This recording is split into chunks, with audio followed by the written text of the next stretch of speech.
আমার মেয়ে বলতেছে আব্বু আমি নিঃশ্বাস নিতে পারতাছি না, আব্বু আমার বুকটা ব্যথা করতেছে। এই কথা আমার মেয়ে বলছে।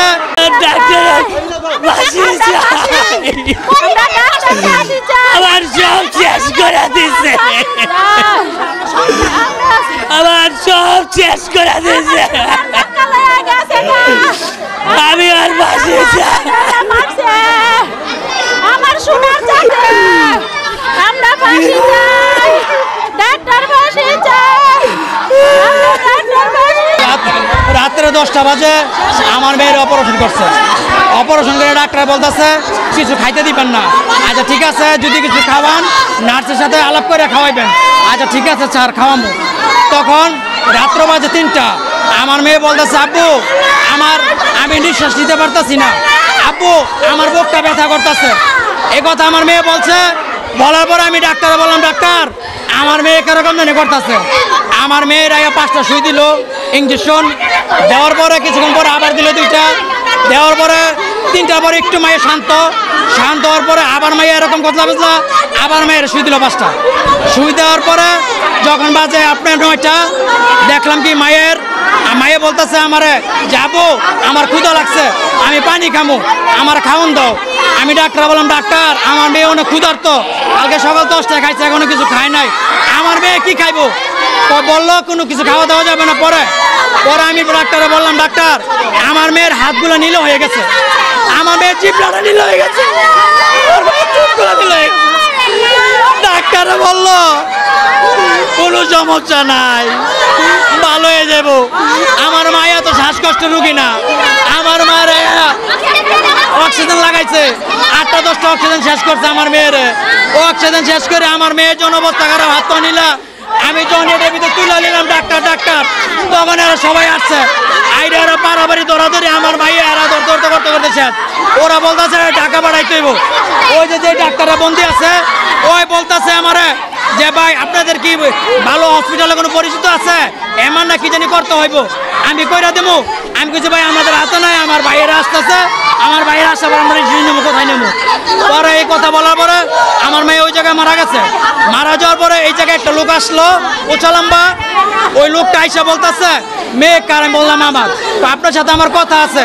এই কথা বললে এই জায়গার মধ্যে আমার সাথে কথা বললো, বইলা তিনি বললেন না, ফোন দিল, ফোন দিয়া হ্যাঁ আমার বলতেছে এই অ্যাম্বুলেন্স আনছে, অ্যাম্বুলেন্সটা বলতেছে মেয়ের হাসপাতাল নিতে হবে, আইসিউর মধ্যে নিতে হবে। আমি কিছু না, আমার মেয়ে মারা গেছে এখানে, আমার মেয়ে আইসিউ যাবে না। পরে কইতেছে না আপনার মেয়ে জীবিত আছে। আমি না, আমার মেয়ে মারা গেছে, আমার মেয়ে আইসিউ যাবে না। পরে আইসিউর ভিতরে এরা জোরাজুরি করছে নেওয়ার জন্য আমার মৃত মেয়ের। ইয়ে পরে আমি আইসিউর ভিতরে দেই নাই, এরা এই চালাই পর্যন্ত আমার সাথে ভাই করছে। এরা আমরা কি চাই, আমরা এদের বিচার চাই, সুস্থ বিচার চাই। যেই ডাক্তাররা আমার মেয়েকে মারছে, ডাক্তারকে বিচার চাই। আমি সবার না আসছে, সবার আমি জানের মধ্যে জান চাই, আমি আর কিছু চাই না। কোনো ডাক্তার না, ওর ভুয়া সার্টিফিকেট দিয়ে চাকরি করে, টনসিল অপারেশন করলে মানুষ মরে না, ও টনসিল অপারেশন করছে লক দেখেছে, ওরা শ্বাসনালী কাটতে লাইছে, শ্বাসনালী কাটতে লাইছে, কথা কইতে পারে না, শ্বাসকষ্ট পরে ইনজেকশন দিয়ে মারা লাইছে। কোনো ডাক্তার হই না, ওরা ভুয়া সার্টিফিকেট চাকরি করো। আল্লাহ গো, শ্বাস করা লাইছে গো, ওর কোনো সার্টিফিকেট নাই, ওরে কোনো ডাক্তারের মতো দেখা যায় না, ও কষাই, ওরে ডাক্তারের মতো দেখা যায় না, ওর কোনো ইউনিফর্ম নাই, ওর মুখে মাস্ক নাই, ওর কিচ্ছু নাই।